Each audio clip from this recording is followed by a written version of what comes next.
গত ৪ দিন ঘুমানোর আগে প্রত্যেকটা রাত আমি দোয়া করতাম এবং আমি জানি বাংলাদেশের প্রত্যেকটা মানুষ দোয়া করতো যে ঘুম থেকে উঠে আমরা হয়তোবা এমন একটা নিউজ পাবো যে আসিয়া এখন সুস্থ এবং খুব শীঘ্রই সে তার পরিবারের কাছে তার মায়ের বুকে ফিরে যেতে পারবে। ঘটনার একটু পিছনে যাই। গত ৫ বছরে ১২,০০০-এরও বেশি নারী এবং শিশু শারীরিক সহিংসতার শিকার হয় এবং এর মধ্যে গত ৫ বছরে ৫,০০০-এরও বেশি কিন্তু সরাসরি নির্যাতিত হয়। আপনারা বুঝতে পারছেন আমি কি বলতে চাচ্ছি। এবং এর মধ্যে সবচেয়ে বেশি সংখ্যা ছিল হচ্ছে শিশু এবং প্রত্যেকটা ঘটনা ঘটতো তাদের ঘরের মধ্যে। এর মধ্যে যেগুলো সামনে এসেছে জরিপে সেগুলো তো আমরা জানি, গুগল করলে পাচ্ছি। কিন্তু বাংলাদেশে প্রত্যেকদিন এমনও কিছু ঘটনা ঘটে যে আপনার চাচা, আপনার মামা, আপনার দুলাভাই, আপনার এমনকি বাবা, আপনারা নিউজেও দেখেছেন, এগুলো ঘটছে যেগুলো আসলে ঘরের বাইরে আসে না। ঘরের বাইরে আসে না বলেই আমরা জানি না।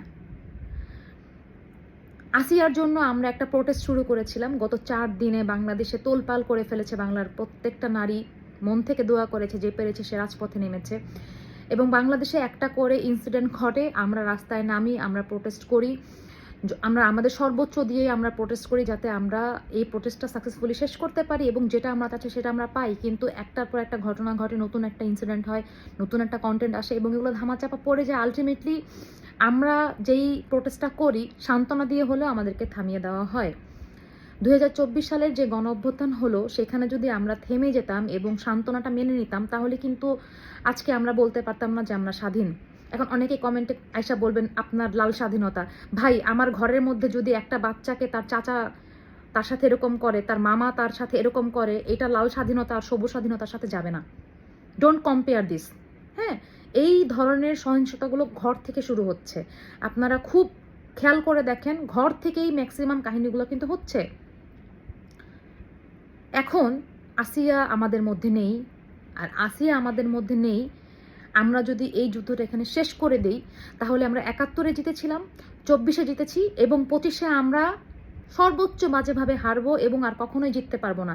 যেখানে আমরা একটা শিশুর নিরাপত্তা দিতে পারছি না সেখানে আমরা ডেফিনেটলি হেরে যাব, আর কখনো জিততে পারবো না।